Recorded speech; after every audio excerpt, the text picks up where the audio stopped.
Hello, everyone, and welcome to the EV Geek podcast. We are your hosts, Joel and Sebastian, and today we're going to be discussing how to pick your first EV.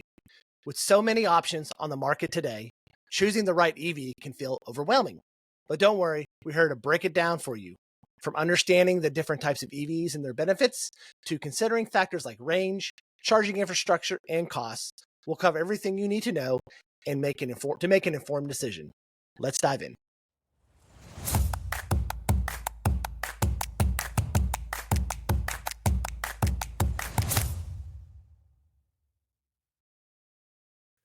So the first kind of thing to look at, which is arguably the most important thing, is determine your budget. Cars cost money. You got to have money to buy a car. Mhm. So the important first thing you got to look at is just that initial cost. EVs, there's a lot of them, and they vary a lot in price because you have cheap EVs like the Chevy Bolt, all the way up to really expensive EVs like quad motor Rivians and EQSs and whatever else. Decide how much money. So decide how much money you're willing to spend up front. Kind of go ahead and just set that bar. And then look into what incentives and rebates you might qualify. So, there's government incentives, tax credits, whatever. Utility rebates that can help overall overall cost or reduce that overall cost. Ugh, cat got my tongue. Many EVs on sale currently qualify for up to $7,500 off their purchase price in the form of a federal tax credit, assuming you meet the income requirements. I'm not a tax professional. That's up to you to figure out. And many states, such as Colorado, offer even bigger credits.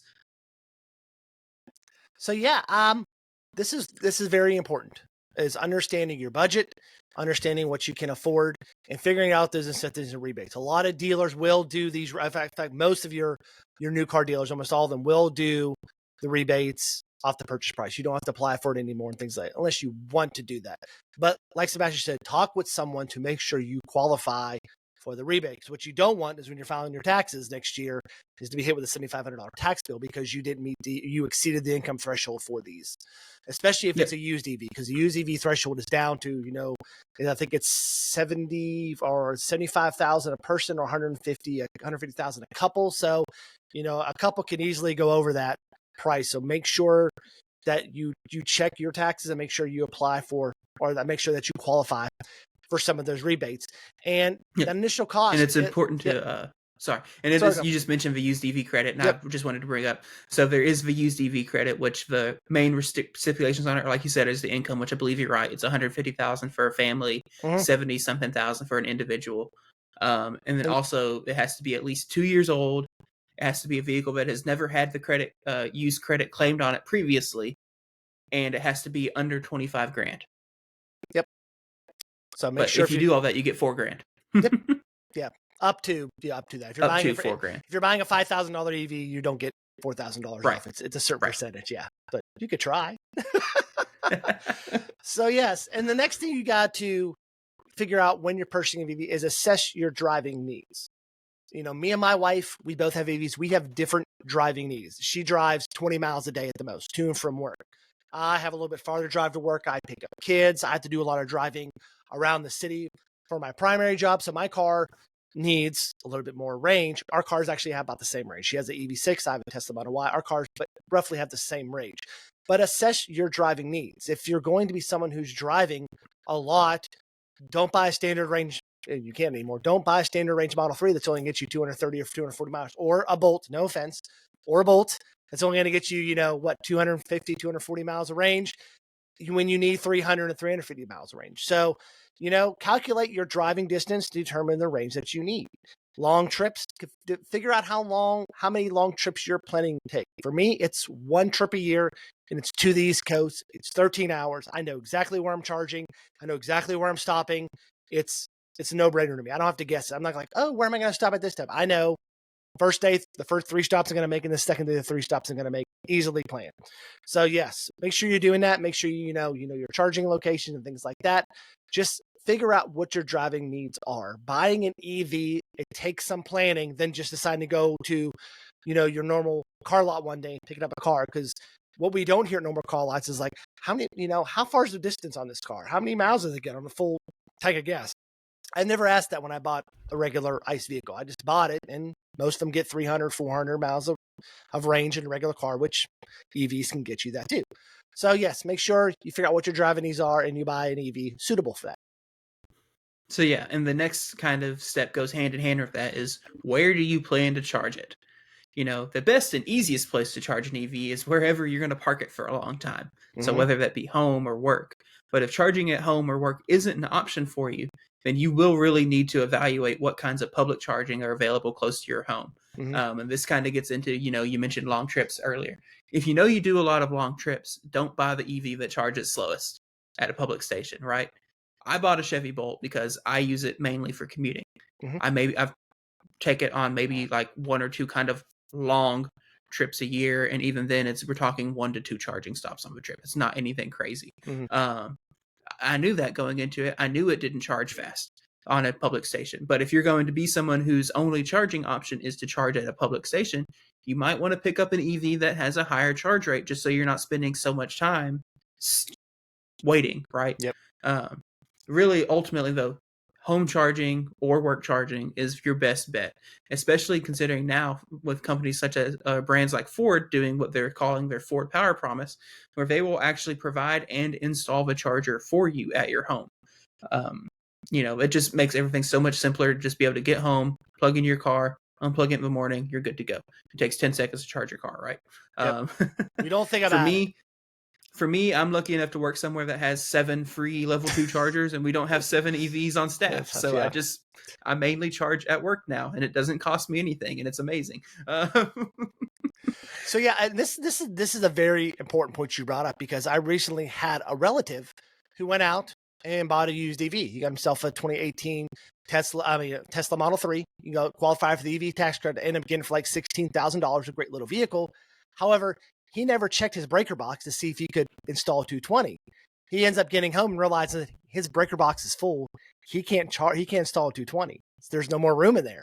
So there's different ways to get around it. Not all the best. So he doesn't have a way to fast charge his vehicle. He plugs it into 110 and gets a slow drip charge.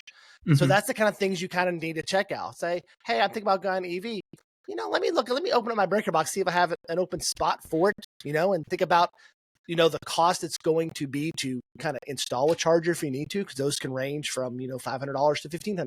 And we'll have a future episode. We kind of talk about the cost of EV ownership and things like that. But it's very important to kind of do some research about charging. Just don't say, hey, I want an EV, and go out and get it, and thinking, hey, I don't have any way to charge this at home, and I drive 100 miles a day.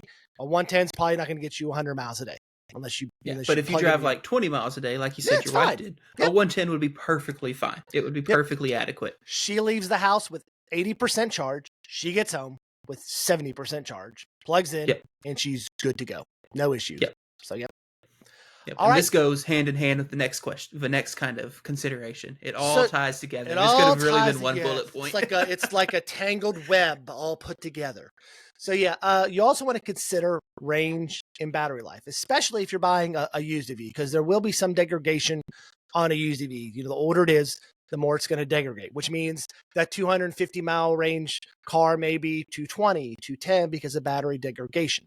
So figure out, look for an EV with a range that's comfortably exceeds your daily driving needs. For example, if you drive 200 miles a day, you're probably thinking, oh, I'll get myself a Bolt that's 250. That's probably cutting it a little close. So you may want to go something like, a Model Y or Model 3 that gets you a little more range to have a little buffer. I mean, today alone, I started with 80%. I had to do a lot of driving today. I pulled in my driveway with 12% left.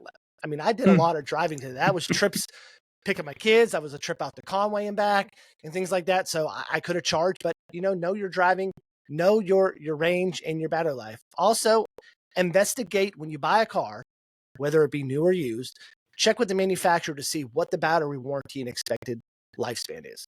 Most manufacturers, in fact, almost all manufacturers, you're going to get a warranty up to 8 to 10 years, 100, 120,000 miles on all your battery warranties.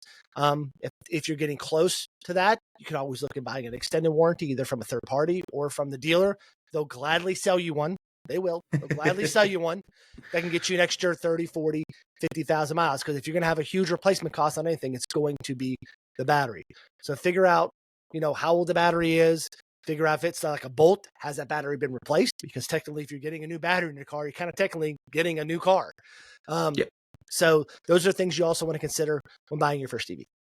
Yeah, and it is important to note too, just, make sure you want the battery warranty, but in reality, what's the statistic, like 1%? 1%, Yeah. we've said in about 10 podcast episodes, 1% of EVs on the road today will need their battery replaced. If you get anything from our podcast, if anyone says anything about EVs, let them know that 1% of vehicles on the road today will need their batteries replaced. Yep. Yep. All right, and so now we can actually, now that we've got kind of the hardcore nitty-gritty technical stuff, we can talk about a little bit of a more fun topic. You get to look at what features the car has and then kind of use that to narrow down. Do you want adaptive cruise control? Do you want self-driving? Do you want heated seats in all 4 positions or all 5 positions? Do you want a Reclining. heated steering wheel? Do you want it to recline all the way back? This is where you get to Massage. actually go and pick out what you want your car to have. Yep. And as we've gone through this, we should have been narrowing down that list, that huge list of, I have $40,000 or $50,000. What EV do I buy? You started with like 15 cars. This is where you really start to whittle it down into maybe 2 or 3. Yep. And a lot of cars kind of share similarities. So if you're looking at a Hyundai Ioniq 5 and a Kia EV6, I mean, they're 95% the same, car. You're going to get the same battery, same tech features, things like that. I think the Ioniq 5 does offer some little reclining seats and things like that for you. But that's right. Figure out which features you like. If you don't need a car with full self-driving, don't get a car with full self-driving. I mean, I have full self-driving on my Tesla. My wife never uses it. Yep. She has cruise control in her car, never uses it. She likes to drive with her foot. So on long trips, never sets to cruise. So yeah, figure out which features you like. If you're someone who has a back and wants heated and massage seats, then get yourself a car with heated and massage seats. There's models out there that will do it for you. If you want a car with a rear screen for the back seat for the kids, there's models out there for you for that. So yeah. All right, next is maintenance and reliability. So yes, EVs generally do have lower maintenance costs, but check for kind of like for specific requirements. Are you going to do the tires? How much life are you going to get out of the tires? That's one of the things, if you see normal wear and tear on EVs as compared to traditional ICE vehicles, your tires are probably going to wear faster simply because the car is heavier. I mean, most EVs are around 4,000 to 5,000 pounds, which is a lot more than your typical, I think, or if you're driving to Silverwater, that's what, 9,000? Something like that. It's a 9,000 pound vehicle. So you're going to wear through tires a little faster. I think I've gotten probably 30 out of my Tesla. I think the one set I had was 30,000. I believe I was able to squeeze 40,000 out of the next set. But those are kind of things you want to know for. You're not going to have to worry about, changing, oil filters or, flushing the radiator, things like that. Those costs won't be there, but you're going to have some minimal costs. You're going to have to change wipers and put blue fluid in your car and things like that. And also check with reliability. Do some research online, figure out which one of these EVs are reliable. Probably don't want to look for a Jaguar, I-Pace right now. They're not making them anymore and they're prone to fires. Probably not the vehicle you want to know. So yeah, so reliability and maintenance costs, 2 things that you can do a quick internet search for to figure out, what needs you have and kind of which ones you kind of want to stay away from. Yeah, and on the reliability subject, it's important to look at are there any known issues with what you're considering? For example, early Mustang Mach-E's and Ford F-150 Lightnings had issues with their high voltage junction box, so it just would just burn up and then stop working, and then now you don't have any way of connecting the battery to the rest of the car. Yep. And I say burn up. It wasn't burning up in a sense of like it was going to catch the car on fire. It was burning up in the sense of it's a big fuse type deal. Some of the Kia Hyundai with the 12-volt battery stuff. ICCU, we had an issue with our car with the ICCU. I mean, Kia covered everything under warranty. The 12-volt went bad about 25,000 miles. Took it in once or twice. They finally figured it out, and then we've been in for a couple times for a software update, which is kind of the most that you'll have to do. Some of these cars, you'll have to take them in for software updates unless you're Tesla, which you can do it from your driveway or your garage. So yeah, so just kind of check some of those issues that some of those vehicles had. So yeah, that transitions perfectly into the next topic, which if you plan on owning the vehicle for a long time, you want to make sure it's actually got some modern features on it, such as over-the-air software updates. Yes. Currently, we're seeing this kind of expand more and more throughout the industry, which is a great thing. Ford does them now, Tesla does them, Rivian does them, GM has started doing them. Kia does them a little. Kia Little. kind of does them. If you buy Hyundai the kind of does premium, them. if you buy the premium Kia Access package at like $19 a month, you can get the over-the-air update. So That's correct. That's hilarious. it's funny. Yeah. Anyway, so we're starting to see it more and more, but it's an important consideration to make. If you want to drive your car for a long time and you also would like maybe for your car to get better as you own it, Mhm. then you want to look for something that actually supports over-the-air updates. And depending on how long you own it, you might want to look at maybe applies to every car, not just EVs, but how does the brand's resale value hold up? Mhm. EVs typically have harsher resale values just because of the way the market is currently. But they're not all like that. But there are some you can get and maybe not take an immediate gigantic hit on. And so that's something to consider, if you're maybe not planning to drive the thing until the wheels fall off and you care about how much it's going to be worth in 2 years because you plan on getting rid of it in 2 years, then definitely do some research on how that brand tends to hold up. And also just know, don't be surprised if in 2 years the market is completely different and what you plan doesn't work out. Yep. Yeah. I mean, we saw the last 2 years from COVID to now, we saw cars fluctuate, EVs fluctuate $20,000 in pricing. I mean, Yep. I see Model X's and Model S's being sold for $70,000 now. In fact, we just had one recently at my buddy's shop. It was like 2024, I believe. He was selling for 69. I'm like, oh, that was almost the price of my Model Y 2 years ago. So Yep. yeah, so the prices have come down. I mean, I think they've kind of stabilized a little, but prices for cars 2 years ago were crazy high anyway. So, but yeah, over the updates is awesome. I mean, if you don't know, over the updates is like an update for your phone. You get something on your phone that says update your phone, you hit a button. I pulled in tonight into my garage and my thing popped up on my Tesla. It says, you have an update. Oh, really? So I looked to see what the update was, hit update now, get out of the car. When I come in tomorrow, it's going to be updated. It only takes like 20 minutes to do. And I get the latest features, which is cool because with software, then your car never becomes out of date. So, Yep. The 2024 Model 3 Highlands or Model Ys on the road today, their software is probably 90 to 95% the same as mine. And there's a little more, there's a couple of features that are not available for me simply because of the processor I have on my MCU in my car because it's a 2020. But for the most part, if you got in my car and played with the software and you got into a brand new car and played with the software, you're not going to see any difference. When we've owned ICE vehicles, that didn't happen. You got a card and whatever was there, it was there. I mean, you could update the maps and that's about it. Right. I mean, but the software. And it's important to note that some automakers have not come around to this line of thinking yet. Nope. They look at it as, I can't remember who it was, and it's probably a good thing because if I said the wrong thing, they'd probably get really mad at us. Yes. But there was one automaker who is quoted as saying, "We're in the business of selling new cars." Yep. For why they don't offer over-the-air updates, which is a crazy thing to say in 2024 when the competition is moving towards it. That's essentially when we start talking about if they will either change their ways or if the market will move on. That's right. And finally, the last thing is just make an informed decision.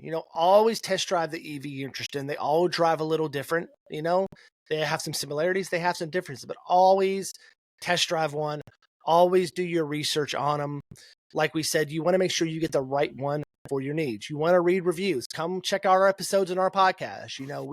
We give some honest reviews on here. We tell you what we like and what we don't like. And if that gets us in trouble from some of the cars we bought or from dealerships, and it is what it is. But we want to make sure that you get the best informed decision. There's things I love about my Tesla, things I can't stand about my Tesla, and I'm sure there's things you love about your Bolt. There's things you can't stand about your Bolt. So just do some research, figure out what the best car is for you. If you're prone to one manufacturer, like, hey, I always have to have Fords, then try the Ford Mustang Mach-E. And well, that's probably all you can do unless you want a F-150, but don't be afraid to kind of look at other brands too, because we've been in a lot of EV, especially the last couple months here. We're in some that were good and we were in some that were not good. So just do your research. Don't consider brand loyalty, just read reviews, get what the experts are saying, get an understanding of what it is. And kind of like we said at the beginning, this is not just something you just decide one day, go out and say, hey, I'm going to buy a car, and then go to your nearest car lot and buy it. Because there's a lot of decisions from charging, from infrastructure to your needs that you have to consider when buying these vehicles. Yep. Yeah. And, like you mentioned, they all drive differently. For example, Volkswagen doesn't really do true one pedal driving. And some cars do kind of a weird blend of one pedal driving and just regular kind of regen. Some cars don't really regen at all. That's all stuff when you get behind the wheels. They don't no two EVs drive the same. It kind of drove me insane in that ID4 that when, it was like regenning, and then it got to 5 miles an hour and it just rolls. Yep. And it's like, well, no, you're already stopped all the way that way. Just stop. Just stop so you don't hit the car in front of you. Yes. Yeah. Yep. And so, that kind of drove me insane when I drove it, but other people don't mind that. Yep. So, yeah, but definitely always never buy a car without driving it first. That's right. Just, I've done it before and it was kind of silly of me and it worked out, but always drive the car before you buy it. Borrow it from a friend, do something, go somewhere, borrow a car, go to a dealer, find a way to get that car and drive it if you don't feel comfortable going to the dealership doing it. So yeah. Yep. All right. Well, thank you for joining us today. Hopefully you now have a good idea of what to look for when you go to purchase your next EV. Do you have any tips or tricks you'd like to add? Leave a comment down below. Don't forget to subscribe to our channel and hit the notification icon before you leave today. Thank you all so much for joining us, and we will see you again on our next episode. So long, everyone.